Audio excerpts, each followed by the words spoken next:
इसीलिए मैंने चैलेंज से कहा कि अगर नुपुर शर्मा का मामला ब्लास्फेमी के ऊपर है तो भगवान करे सुप्रीम कोर्ट उसे सुओ मोटो ले ले, किताब को नंगा कर देंगे, दुनिया को पता चलेगा।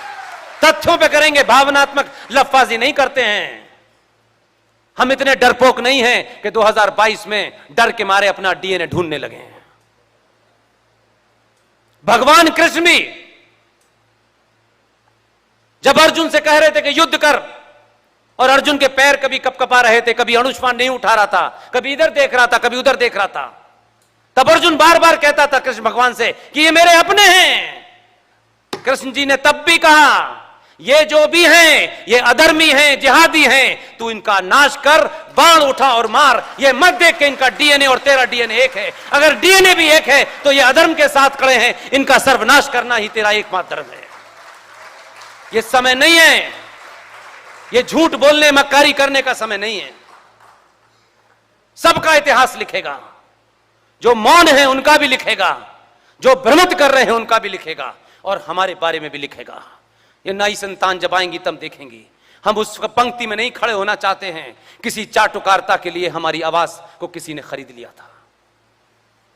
न हमको कोई खरीद सकता है, न हमारी आवाज को कोई खरीद सकता है। किसी ताकत में दम नहीं है जो हमको खरीद सके, क्योंकि हमको कुछ चाहिए ही नहीं, हम सब छोड़ के आए हैं। इसलिए उन मुद्दों को उठाइए जिससे भारत राष्ट्र खतरे में है। 9 राज्यों में आपकी स्थिति यह हो गई है कि आप अल्पसंख्यक हो गए हैं। 20 राज्य हैं, हर 10 साल के बाद सेंसस होता है। सेंसस की डेट ड्यू है। ईमानदारी से कह रहा हूं, जिस दिन भी सेंसस आएगा जमीन निकल जाएगी आपके नीचे से। सिर्फ आप गाली देंगे, फ्रस्ट्रेट होंगे, इसको उसको, उसने ये नहीं किया, इसने ये नहीं किया। इससे पहले डेट में जो होगा, जो हो चुका है, सिर्फ सार्वजनिक होना है, उसमें मत खड़े होइए।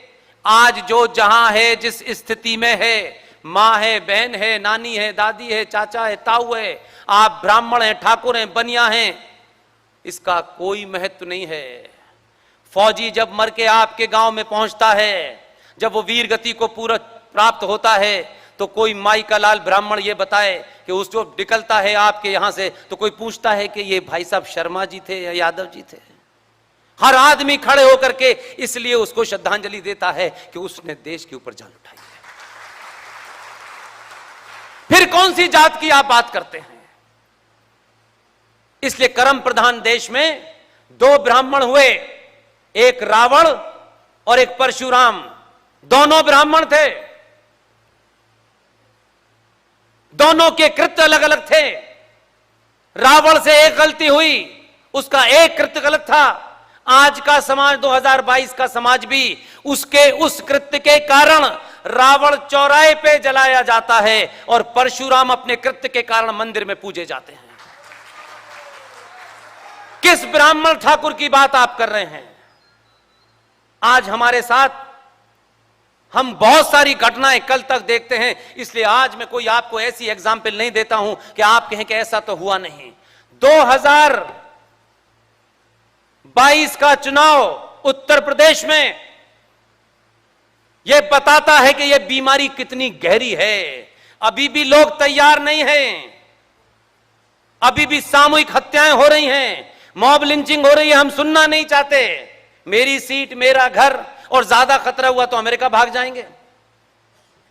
आज भी यह घटना मुझे बार बार इसलिए कहने पड़ती है कि यह बीमारी छोटी मोटी नहीं है, बहुत सोच समझ के हिंदुओं के ठेकेदारों ने आपके अंदर डाली है।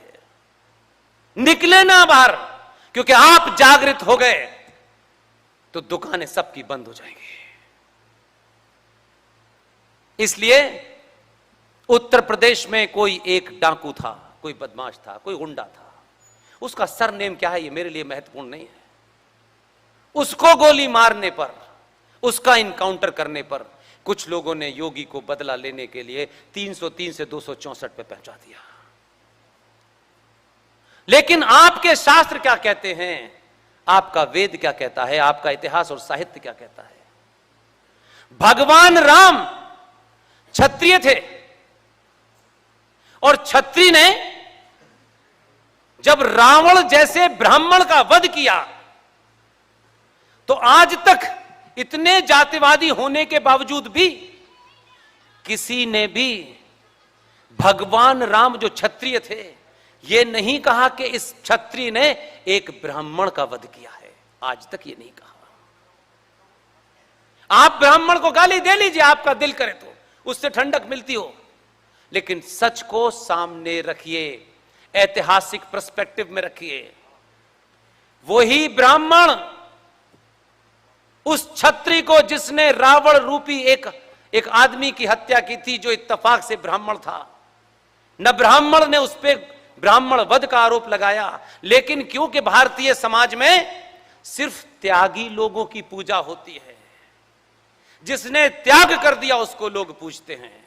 भगवान राम ने सत्ता से लेकर के सब कुछ त्याग कर दिया, इसलिए वो मर्यादा पुरुषोत्तम राम हैं। वही ब्राह्मण मंदिर के अंदर बैठ करके उस क्षत्रिय की पूजा करता है जिसने रावण का वध किया है। कौन से ब्राह्मणवाद की आप बात कर रहे हैं? किस ब्राह्मण को गाली दे करके आप संतुष्ट होना चाहते हैं? और तीसरा सच जो इस देश के हिस्टोरियन ने, स्वार्थी नेताओं ने बना दिया, वही ब्राह्मण मंदिर में बैठता है, रामायण पढ़ता है। किसने लिखी थी वो रामायण? वाल्मीकि ने। उस रामायण को पढ़ता है, वो ये नहीं देखता कि इसे ब्राह्मण ने लिखी थी कि नहीं लिखी थी। कहां बात कर रहे हैं मेरे भाई? किस गलतफहमी के शिकार हैं? किस चक्कर में है कि हम जाति से हो जाएंगे तो 4 सीटें रिजर्वेशन की मिल जाएंगी, 2 थोड़ा सा फायदा हो जाएगा। आपने रिजर्वेशन, ये जीवन, ये नौकरी, पूरी दुनिया का इतिहास उठा के देख लीजिए। पूरी दुनिया में जितने लोगों ने अपनी मार्कशीट की चिंता की, जिन लोगों ने नौकरी की चिंता की, उन लोगों ने कभी राष्ट्र पे आए संकट में अपना काम नहीं किया। जो लोग मार्कशीट की चिंता करते हैं, राष्ट्र नहीं बचाते, वो राष्ट्र के लिए नहीं लड़ते। जिनके पास मार्कशीट नहीं है, 2014 में पता चला कि वही राष्ट्र बचाने आए।